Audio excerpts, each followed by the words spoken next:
بسم اللہ الرحمن الرحیم۔ حضور اکرم صلی اللہ علیہ وآلہ وسلم شب معراج میں بیت المقدس کی طرف جاتے ہوئے مصر کے قریب ایک مقام سے گزرے تو انہیں نہایت ہی اعلیٰ و زبردست خوشبو آنے لگی۔ آپ صلی اللہ علیہ وآلہ وسلم نے حضرت جبرائیل علیہ السلام سے پوچھا کہ یہ خوشبو کیسی ہے؟ جواب ملا کہ فرعون کی بیٹی کی باندی مشاطہ اور اس کی اولاد کی قبر سے آ رہی ہے۔ پھر حضرت جبرائیل علیہ السلام نے اس کا قصہ بیان کیا کہ مشاطہ فرعون کی بیٹی کی خادمہ تھی اور وہ خفیہ طور پر اسلام لا چکی تھی۔ ایک دن فرعون کی لڑکی کو کنگھی کرتے ہوئے اس کے ہاتھ سے اتفاقاً کنگھی گر پڑی۔ وہ اٹھانے لگی تو اس کی زبان سے بے ساختہ بسم اللہ نکل گیا۔ اس پر شہزادی نے کہا کہ تو نے آج عجیب کلمہ بولا، رب تو میرے باپ فرعون ہی ہیں، تو پھر تم نے یہ کس کا نام لیا ہے؟ اس نے جواب دیا، فرعون رب نہیں بلکہ رب وہ اللہ ہے جو مجھے اور تجھے اور خود فرعون کو روزی دیتا ہے۔ شہزادی نے کہا، اچھا تو میرے باپ کے سوا کسی اور کو اپنا رب مانتی ہے؟ اس نے جواب دیا، ہاں ہاں، میرا، تیرا اور تیرے باپ سب کا رب اللہ تعالیٰ ہی ہے۔ شہزادی نے اپنے باپ سے کہلوایا، وہ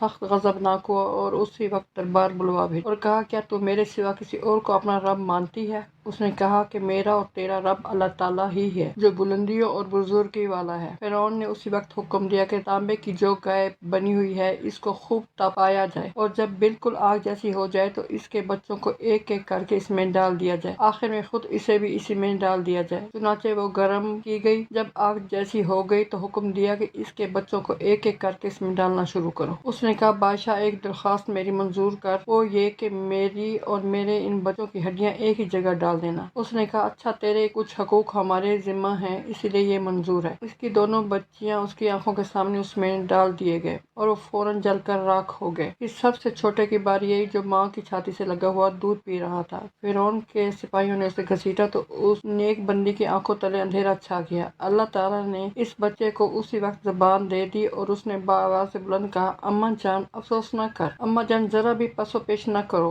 حق پر جان دینا ہی سب سے بڑی نیکی ہے۔ چنانچہ انہیں صبر آ گیا، اس بچے کو بھی آگ میں ڈال دیا گیا اور آخر میں ان کی ماں کو بھی اسی آگ میں جلا کر مار دیا۔ یہ خوشبو کی مہکیں اسی کے جنتی محل سے آ رہی ہیں۔